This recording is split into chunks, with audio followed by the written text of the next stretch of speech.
comedy moment coming up. God, easy. Look at that. Look, like a dream. Like a breeze. Maybe I'll do that a few more times and then we'll edit it.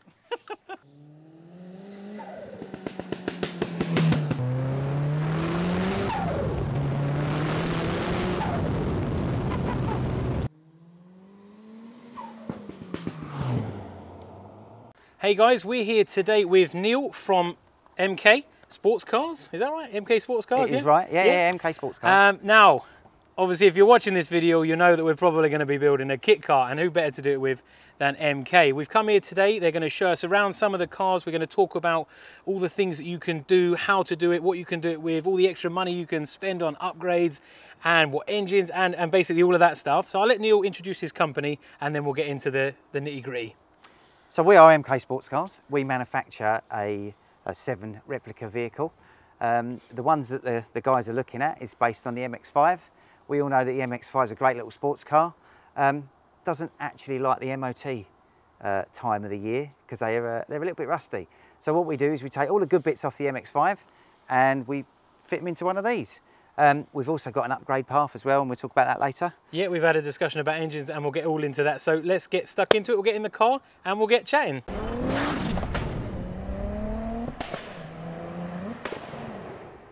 So as a company, what services do you offer? Obviously, I know you can sell the kit. Do you also do the manufacturing as well? So we manufacture the whole thing out of a pile of metal to start with. We get all the tubing and we manufacture the space frame chassis. Yep. We then are able to do several bits and pieces. We've got a couple of different options with the car. We can either fully build the car. Yeah, that's what I was kind of getting at. Yeah, so you can supply the car as a kit for us to build or have a go at building.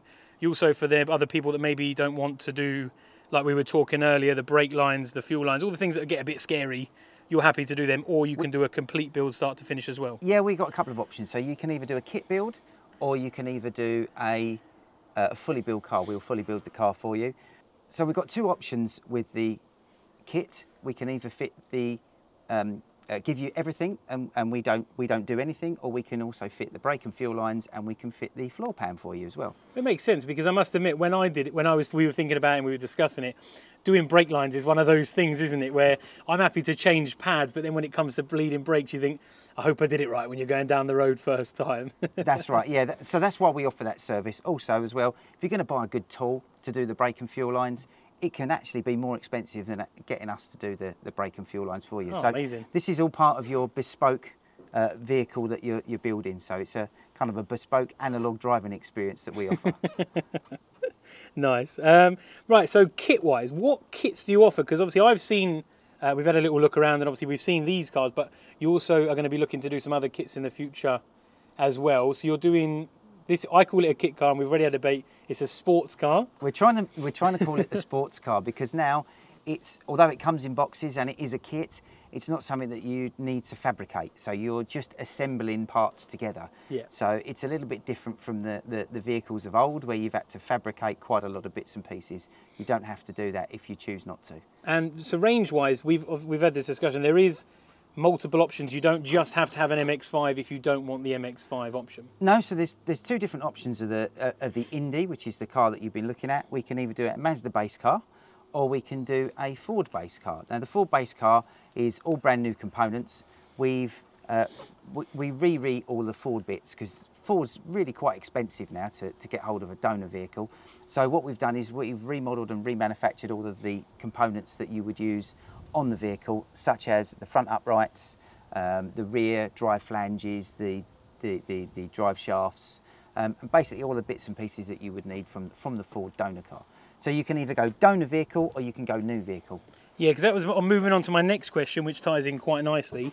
So if you're going to do the MX-5, you're obviously buying an MX-5, we'll say for between £500 and £1,500 based on looking now. And that you're going to be able to take quite a substantial amount of parts out, so they can have the option of buying a cheap MX-5, which will save them because then they won't have to buy a lot of the new Ford parts you just mentioned. Is there anything that's not included in the kit that they'll need to buy if they bought the MX-5, or is it a case of buying your kit and the MX-5 and then they're done? When you're buying the MX-5 kit, you would be buying an MX-5 donor vehicle. you'd take the engine, the gearbox and numerous other bits and pieces out of the MX-5 donor vehicle, and you'd be transplanting them into our space frame chassis with our bespoke wishbones, our bespoke suspension, and yeah, basically you don't need anything else. The two parts together.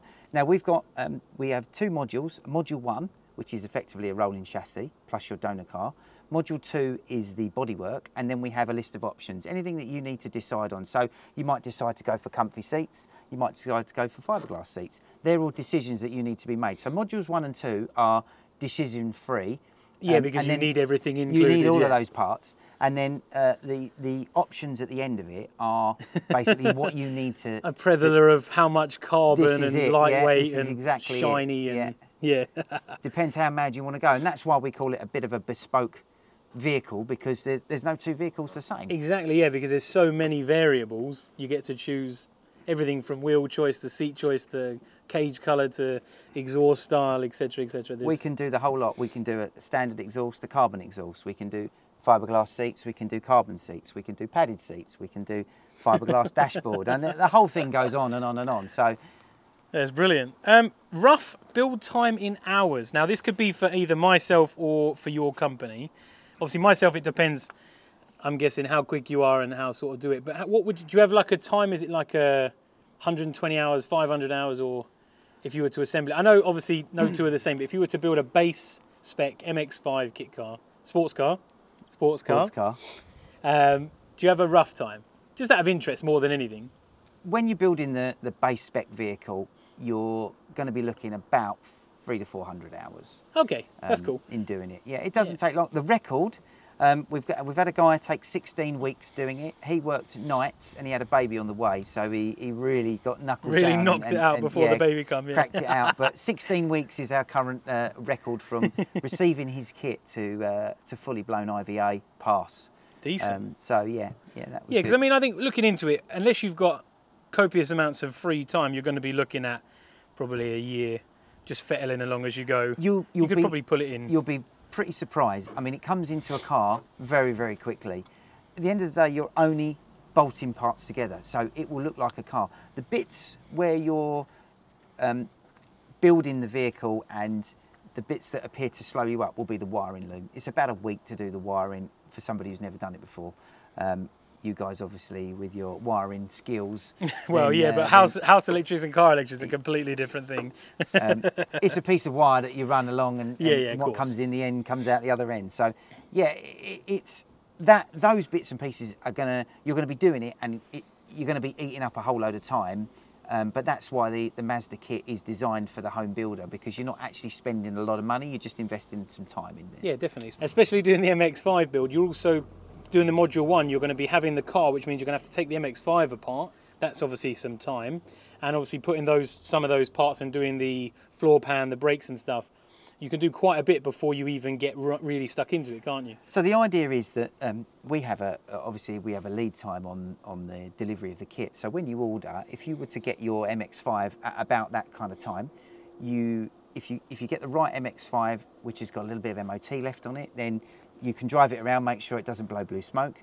Then you've got still time before your kit's delivered to be able to take the parts off of the MX-5, strip them down, clean them up, do all the dirty jobs basically in get your it garage. to a point where you've got your new parts, everything's clean. So that when your kit's delivered, all you've got is new parts that you're assembling.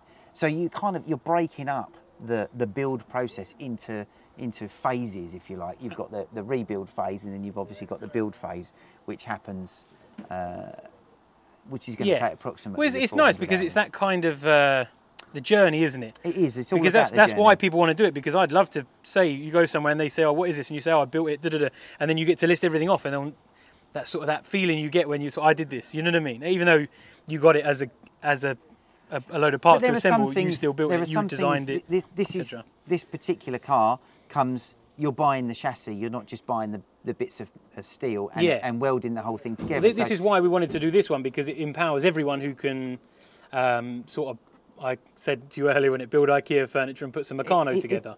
You are assembling the vehicle, which is why Yeah. we're trying to call it a sports car rather than a kit car, because it's not something that although you do have to build it, you're not actually fabricating anything. You don't need any specialist skills. And that sort of moves nicely onto my next question, which was skill level required, because I know I thought, oh, you're going to have to be able to do this, do that, and then after speaking to you, that's not so much the case. No, I'd say skill level 2. Yeah. And read instruction. Provided that you can wield a spanner and you can wield a screwdriver. The most complex tool that you'll need to be able to use is a riv nut tool, which they're about £15 from your local screw fix. They're not. It's not overly complicated to build. The bodywork is using a kit that comes from Screwfix. So in the manual we say you need to buy this particular hole cutting saw, which they use for, or you would use for hole cutting lights in the ceiling, but it uses those dimensions to be able to cut the body panels to fit the wishbones correctly. So it's very, very easy and straightforward to actually build the vehicle. Brilliant. How much does one of these vehicles weigh, the one you're sat in now? So this is about 580 kilos. So that is just literally a smidge over half what a normal MX-5 would weigh. Yes, that's correct. So you've effectively doubled the power to weight ratio. Yeah, absolutely. So I mean, an MX-5, if you've ever driven one and it seems a little bit underwhelming, try halving the weight and then driving that again. I can imagine that's quite something. Yeah, they're quite good. Ideal for the road and the track. It's a great little car. What engine? What Mark MX-5 engine is in this? So or is it built around? So the kit is designed around the Mark II MX-5. Not the 2.5, because we had this discussion. So it's designed around the Mark II, and a couple of reasons. You can do a Mark 1, but I think you need a Mark II diff. You can do a Mark 2.5, but you need to make a couple of mods on the fuel rail. And we were discussing the engine earlier as well. That's right, and there's a couple of mods required on the engine and the fuel rail. Yeah, but I mean, to be honest, now the Mark 1 is probably outpriced. So the Mark 1's a classic. Because they're quite sought after, and the price has actually gone up quite a bit recently. Mark 1's a classic, so you wouldn't want to pull one of those apart. You'd get chastised by the fraternity. But the Mark 2's cheap enough now to be able to get a donor car, strip all the bits off your donor car, keep those, sell all the bits. There's a massive second-hand scene for the Mark IIs. Yeah, for sure. Plus, it's good for parts as well, if you need parts. Yeah, absolutely. So there's a massive second-hand market for the Mark II. There's a big fraternity out there of young lads who want to hop them up. An absolute plethora of old cars that people are selling. When I looked... Because they just rust. I mean, they're so cheap, and there's so many of them. You can park a Mark II and sit there with a cup of tea and watch it rust in front of you. I mean, they're just so rusty. So if anything, we're doing the world a favour. You are doing the world a favour, yeah. Putting a little bit more steel back into the world economy. Yeah. Right, now, so this next question is for, I wanted to know, and I'm sure another load of other people, how scary is the IVA? Because I'm a little bit terrified of an MOT, even though I know my car is perfect. Is it as bad as everyone says? Unfortunately, the IVA has got a really, really bad reputation. And that's mainly because there's been no direction from people and from other vendors. People have, many moons ago and back in the day, if you like, have built kits. There's no direction. Now we do a complete build manual. It's a 4-document manual. And there are bits in the manual that you have to do as you're going along. So it's designed like a Lego manual. So you start at the beginning and you work your way through. And what you can do is you're basically ticking off a lot of IVA requirements as you build the car, but you don't actually know that, because all you're doing is flipping over the pages in the manual. Yeah, just completing pages, aren't you? Exactly. So the kind of the scary bits in the IVA have been taken out. We also have done a video. If you look on our YouTube channel, I'll put the link down below for people. We've done an IVA video for the 7-style vehicle, so that can be across our vehicle or any other vehicle. It's a really good video, actually. I watched it. It's quite interesting. Yeah, at least it gives you a bit of a... You're forward thinking, so you know kind of what to anticipate. Absolutely, yeah. So you've got a bit of a tick list on the IVA, but I will say it's all down to the examiner. Yeah. So and a retest is only £90. So if you do go and you're not 100% sure, at least they'll give you a list of what you do need to do for the next time. And all they'll do is they will only test those components that failed. So they won't go through your whole car again. They will only test the 1, 2, 3 things. Yeah, so if you think you're near there, you could just put it in. You could do, yeah. £90 is your exposure. Yeah, so it's not the end of the world, and it's a day off work to take it up there and back. Did you get to drive it there? And you can drive it to the IVA without any. So legally it'll be insured, and you can drive it. Yeah, so you insure the car on the VIN number. Yep. And you can drive it to and from the IVA.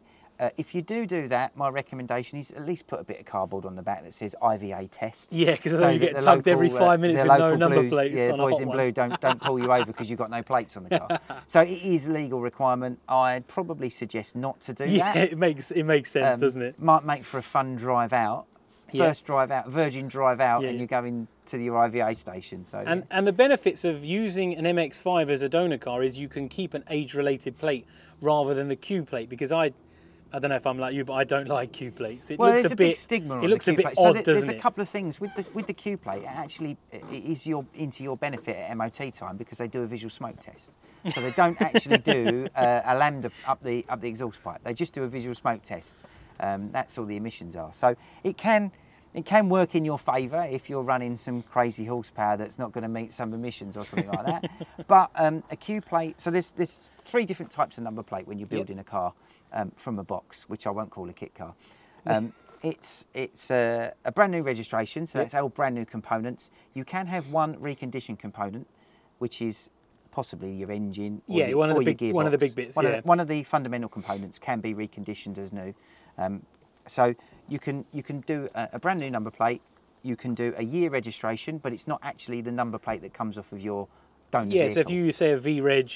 If you use a V-Reg Mazda, you'll get another V registration that's never been on a car at all as your number plate for your sports car. Or you'll get a Q plate. And a Q plate is just if there's any parts that have got an unknown origin. So if you use multi-donor vehicles, you can't produce receipts, etc., then the DVLA will put you on a Q plate. That's good to know. One of the down points of the Q plate is you can't change it to a private plate. You can do the private plate on a year registration because it's providing you don't make it newer. You've got to come backwards. Yeah. Same rules. Yeah. Yeah. Oh, good to know. If someone wanted to buy a kit after watching this video, what's the rough lead time in months? So, I know it will change, of course, depending on when you're watching this, but lead time at the moment is running at approximately 25 weeks. Okay, so not too bad. Gives you a bit of time to get everything together. Plenty of time to go and source your donor vehicle if you do decide to go down that route. Make a plan of what you want to do, maybe with your other aftermarket bits and all that as you go. Yeah, get rid of the junk off your driveway, and then you've got a nice base to work with. And what about if someone wanted you to build them a car? So we do factory builds. We have got a schedule of factory builds. The best thing to do is contact me regarding when we can actually. Yeah, great. I'll put all your contact details down in the video description for anyone that wants to know, or doesn't want to build the car themselves. Yeah. Now, track and road, we've had a little discussion. You can obviously buy just one hoop, you can buy a half cage, you can buy a full cage, internal cage, external cage. So you do cater for people that want to do just track racing, don't ever want to use it on the road, people who want to use it on the road and on track and just road. So there is quite a decent scope of what's available. So what we tried to do with this car is get, and all new cars moving forward, is we tried to get kind of like several cars in one. So we've got the 3 specs, if you like. We've got a road car with windscreen, doors, rollover hoop and a hood. You can then unbolt that and interchange that with our track day roll cage. So if you're going to go to the track, 20 bolts, you can undo the rollover bar and the windscreen, and you can fit an aero screen, which is kind of like a little small swoop, kick-up, that just flicks the air over your head. You can fit your aero screen, and you can fit your internal roll cage, your track day cage. So we've kind of got 2 cars in one. Yeah, especially if you want to use it at the weekend in case it's raining. There's always that risk. And it's not monsoon proof, the hood no, that we've got, but it's kind of shower proof. If you get caught, if you get caught, it's all about getting caught out. We're lucky today. The weather glorious is today. Quite sunny, but I'm sure give it half an hour it will change to snow. Yeah, it looked a bit grey earlier. Typical English weather. But we also do a race, fully homologated race roll cage as well. So you can use these. You can compete, in competition, yeah. Fantastic. Obviously, we've touched on upgrades as we've discussed with a little bit of carbon and different body panels. You actually have a separate company, didn't you? An included company. Was it Kit? So Kit Car Direct. There we go. Yeah, that one. So we also own Kit Car Direct as well, and the idea behind Kit Car Direct is to be able to offer components for all kit cars. So if you've got a Westfield or if you've got a Caterham or whatever, then you can there's a big crossover of components that are used on our cars. Yeah, I can imagine. And the Caterham and the Westfield. So we have an online store. Does that include upgrade stuff as well? A little shiny carbon and shiny bits? Yeah, all those bits and pieces. We make all those for... The ones you can buy things monthly as you go, like... Yeah, buy it monthly. just let it bleed out so you don't see it. And, well, it feels better if it's £100 a month than £1,200 at once. If we're aware, what we'll do is we'll put a note on the box that says something like, I don't know, wine or, so that the wife doesn't know. Can you provide an undocumented receipt? No, there are only packing lists that go in the boxes. There are no receipts with numbers on them. Fantastic. Right, I think I've asked everything I kind of want to know for now. I think we need to go out for a drive. I think we need to go out for a drive. Let's go. I'm intrigued to see what my beard does when we get onto the road. Flap all over. Luckily, it's not long enough to hit you. Give it another year. Another year? Wowzers. So you've got indicators on the stalks? Yeah, which is again original MX5 fitment. Original MX5, yeah. And that's a big thing. Well, it's nice actually because you're reusing quite a lot, so not a lot's actually going in the bin. No. Other than recycling, you're recycling some old rusty metal. Yeah, that's correct. Make sure my hat's on properly. Oh yeah, I've got mine on. Sounds lovely from this side.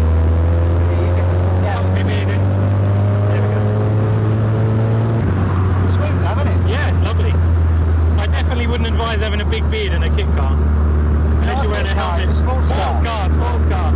By the end of this video I'll be saying sports car, honest. And if he's not, I'll get him in a headlock. It doesn't even ride bouncy, does it? It's a little bit, you feel the road, but that's nice.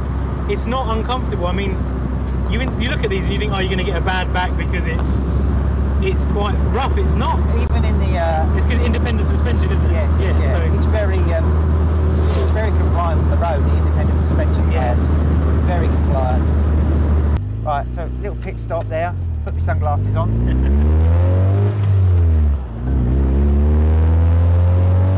Go that way. Yeah. Bloody hell. Yeah, it really feels like the back end's kicking out. It's funny.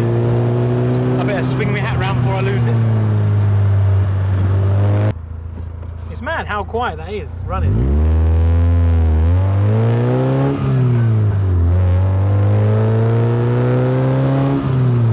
Sounds lovely. And that's only the standard car.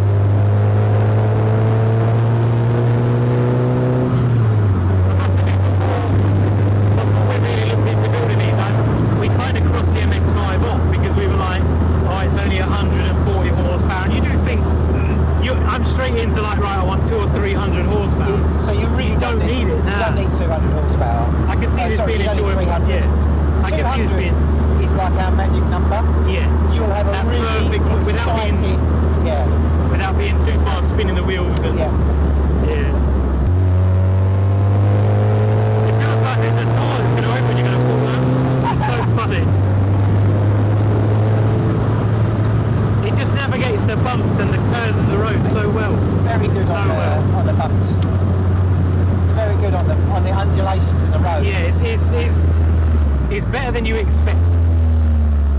It's crazy. You feel like you're going a lot faster than you are because of how well connected you are. Yeah. Yeah, you don't need to scream along at 900 miles an hour. It's absolutely ample. I can see on a Sunday morning the sun shining. You think, right, that's my day planned. 40 miles an hour now. Yeah. And it's silent. It's silent. So quiet. We're having a good conversation. You can hear each other. You're not screaming at each other. Beard is doing my head in. Do you want a pair of scissors?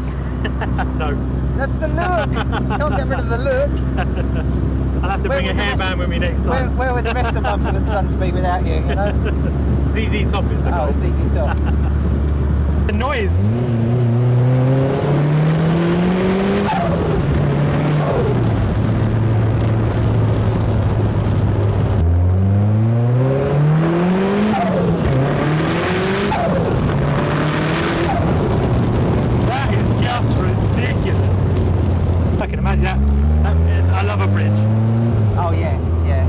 get the theatrics of a car.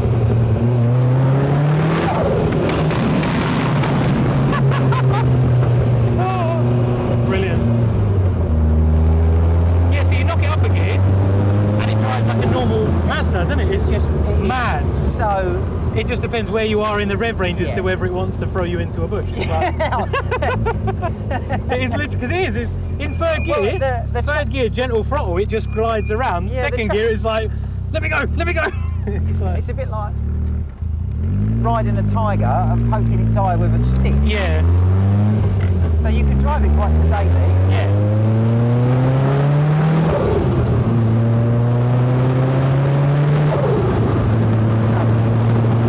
It's that noise that's addictive. Yeah. But that's the same with any, as soon as you put a dump valve, a wastegate, a recirculating valve on any, or a cone filter on any turbo car, you're like, that's your fuel economy gone. Oh yeah. It's a little bit thirsty. Imagine.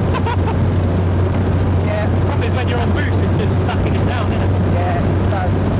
I see what you mean about not having those little ears just to stop that wind. Just coming down. It just hits inside your face, Just doesn't a it? little bit close. I'm just overly surprised on how well it handles and drives. It soaks up the bumps really well. There's a little bit, but then if you put coilovers and poly brushes on any car, you'll have that. Well, also as well, you can they're adjustable dampers. Yeah. So the other car's a little bit more road compliant. Yeah. This one we can turn the softness. Yeah, so you can adjust it based on where you are. Turn it down a couple of clicks, no problem. But it's mighty comfortable when you're just cruising along. If you want to do that, or you drive like an absolute hooligan.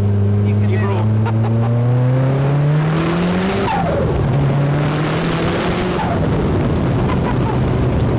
Hopefully you can see based on how much I move, that is just sheer force. It is ridiculous. I feel like I moved a foot. Oh, brilliant. And you knew it was coming. Yeah, and I knew it was coming. I'm just glad we had a nice day for it. Yeah, we've certainly lapped out. Yeah, definitely. What do you mean? Every day in the UK is like this. Everyone should buy one. It's always sunny. If you're watching this not from the UK, this is how it is every day if you want to come here on holiday. Yeah. Every day. Yeah. Right, so mate, thanks for showing us around. Not a problem. Really enjoy coming to MK, especially going out in the normal MX-5 one and this crazy monster turbo one, which is wicked, but it's probably a little bit crazy for what we're going to do. We're probably just going to stray down towards the NA path, maybe with a look in the future to doing the turbo one. But yeah, I really appreciate you showing us around, giving us a chat. I've learned so much, which has been a massive help, and I'm sure everyone else watching this has as well. So yeah, thanks very much for that, mate. I appreciate it. No problem. Right. And maybe we'll speak soon.